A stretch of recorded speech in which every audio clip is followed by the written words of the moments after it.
tawaf. Suivre un itinéraire fixé dans un espace sacré. Dans le langage courant aujourd'hui, comme dans le Coran, le tawaf est lié à la Kaaba. Il peut être intéressant de s'interroger sur la signification de ce rituel. Commençons par voir ce que nous en dit sa racine.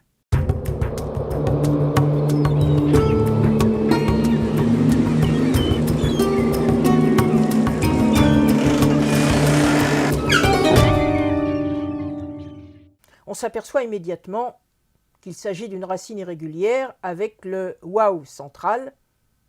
Le verbe est donc tawafa, qui signifie circuler d'un point à un autre. Cela se dit dans le Coran, des jeunes serviteurs qui servent à manger et à boire aux élus qui ont été admis au paradis, comme dans 43-71 et dans 76-15.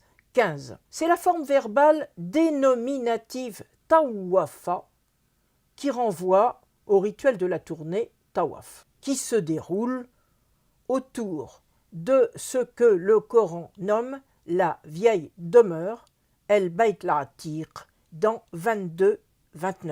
Certes, le Coran de période médinoise met en scène Abraham édifiant la Kaaba et inaugurant le rituel de la tournée autour d'elle, dans 225 et 127, mais cela ne nous empêche pas de nous interroger sur le sens d'un tel rituel dans l'Arabie du 7e siècle.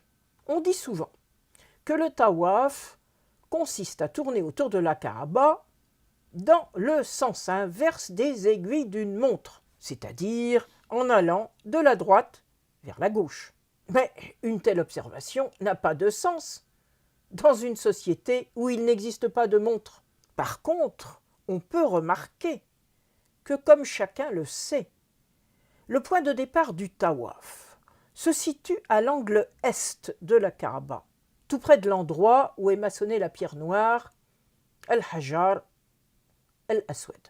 On commence ensuite le circuit en se dirigeant non vers le sud, mais vers le nord, pour accomplir la tournée à 7 reprises.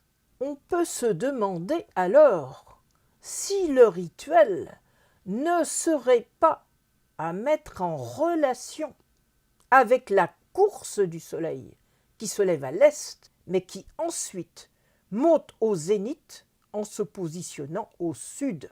Il s'agirait donc là de tromper la puissance maléfique qui empêche la pluie de tomber par une marche qui va à l'inverse de la course du soleil, comme pour en effacer la nuisance. On en attendait ensuite une compensation en retour, comme dans le cadre d'un contrat, à l'issue du sacrifice qui terminait le rite. Il s'agissait, dans l'esprit des hommes de ce temps et de ce lieu particulier, de veiller à ce que le point d'eau qui donne vie à la cité reste alimenté par la pluie et permette aux résidents mécois de continuer à vivre sur place.